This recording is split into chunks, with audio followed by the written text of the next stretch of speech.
Morning students, today we are going to start first chapter of your book named Black Beauty. Its early life. Black Beauty is the only book written by Anna Sewell. It is a story told by a horse about his early life in first person. बच्चों, इस chapter में हम black beauty नाम का घोड़ा है उसके जीवन के बारे में पढ़ेंगे।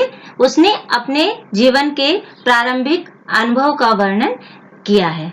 Let's start.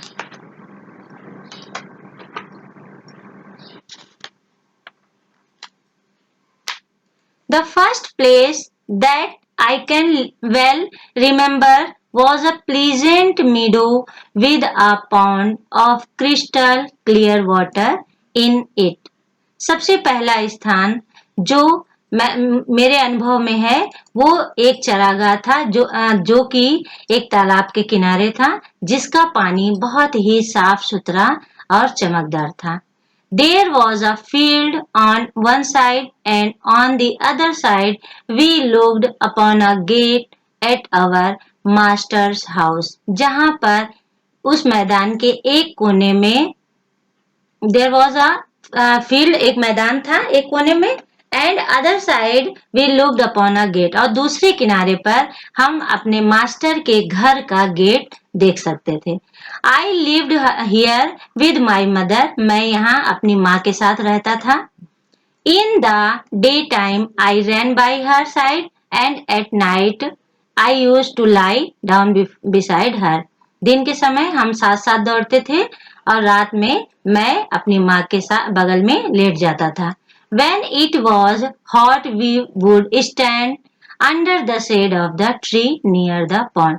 और जब गर्म होती थी तो हम उस तालाब के किनारे पेड़ की छाया के नीचे खड़े हो जाते थे। When it was cold we would stay in a warm shade. और जब ठंड होती थी तो हम गर्म छाया के नीचे आ जाते थे। There were six young colts in the meadow. वहीं 6 छोटे बछड़े भी थे। Beside me, मेरे साथ। They were all older to me. वो मुझसे बड़े थे। We used to gallop all together round the field. हम पूरे मैदान में जंप लगाते थे। As hard as we could go. इतनी तेज जितनी तेज हम चल सकते थे। At times our play was rather rough. They would bite and kick as well as gallop. हमारा खेल इतना तेज हो जाता था रफ्तार या भद्दा कि वो खेल खेल में काटने और किक एक दूसरे को लात मारने लगते थे और कूदते थे। One day when there was a lot of kicking, my mother whined to me to come to her. एक दिन जब हम लोगों के लात मारने की प्रक्रिया बहुत ज्यादा हो गई तो मेरी माँ ने हिनहिनाते हुए मुझे बुलाया। She said, उसने कहा, listen carefully to what I am going to say. ध्यान पूर्वक सुनो मैं क्या कहने जा रही हूँ। The colts are also good colts but they are called horse colts. कह रहे हैं कि वो बछड़े या छोटे घोड़े भी अच्छे हैं लेकिन वो केवल घोड़ा गाड़ी के योग्य हैं। They have not learned manners. उन्होंने तरीके नहीं सीखे। You are different from them. लेकिन तुम उनसे अलग हो। You have been well bred and well born. तुम्हारी परवरिश अच्छे परिवार में हुई है और अच्छे परिवार में तुम्हारा जन्म हुआ है। Both your father and grandfather had a great name in this area. तुम्हारे दादाजी और तुम्हारे पिता का महान नाम था इस पूरे एरिया में। Your grandfather won cups at the races. तुम्हारे दादाजी ने कई सारे कप जीते थे दौड़ में। Your grandmother had a very sweet temper. और तुम्हारी दादी भी बहुत अच्छे स्वभाव की थी। I think you have never seen me kick or bite. और मैं सोचती हूँ तुमने मुझे कभी भी किसी को लात मारते या काटते हुए नहीं देखा है। I want you grow up gentle and good. मैं चाहती हूँ कि तुम भी बड़े होकर सज्जन और अच्छे जानवर बनो। Do your work with a good will, lift your feet up well when you trout.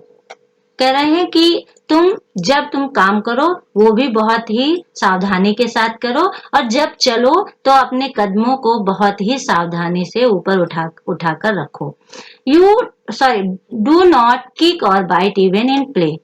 और यहाँ तक कि खेल में भी ना तो किसी को काटो ना लात मारो।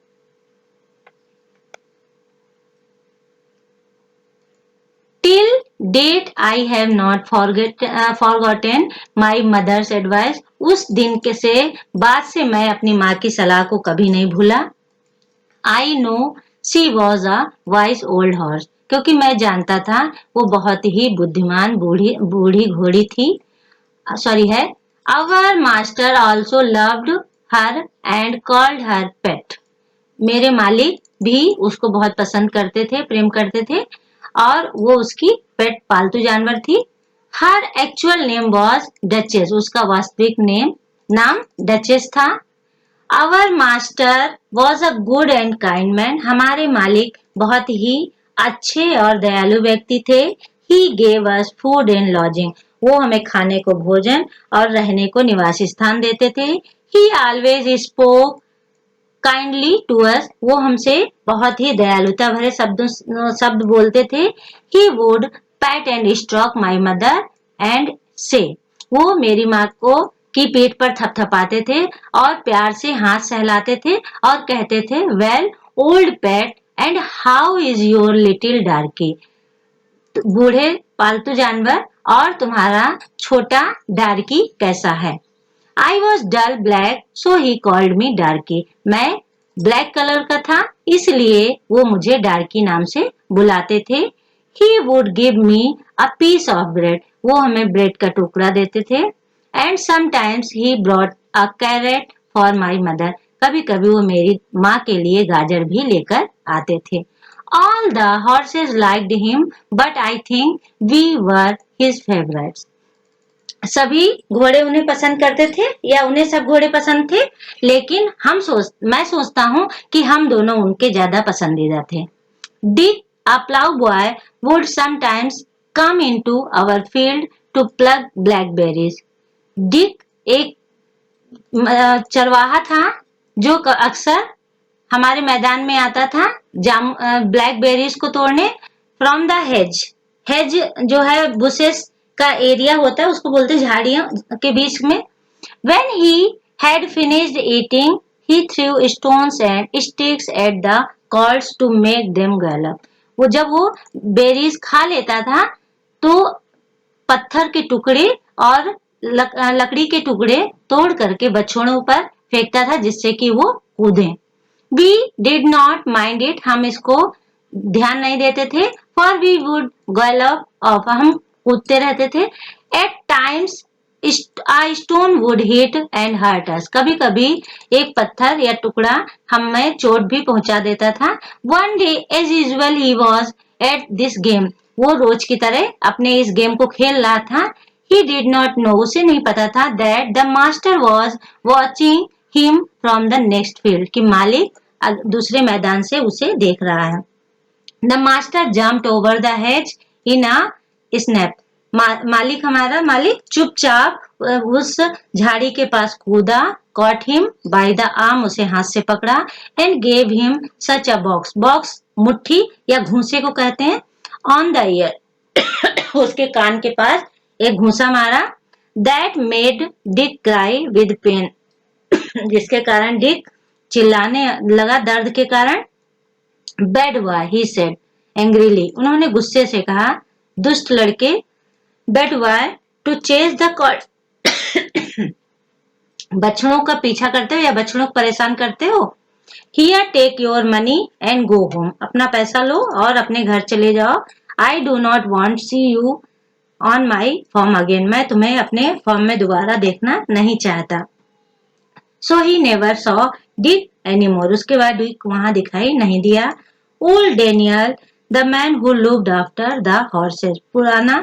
बूढ़ा डेनियल जो कि घोड़ों की देखभाल करता था was as gentle as our master, so we were all off. वो भी उतना ही सज्जन था जैसे कि हमारे मालिक, इसलिए हम बहुत खुश थे या बहुत ही धनी थे। This finishes your chapter. We will meet in next video with new chapter. Till then, keep learning and keep sharing.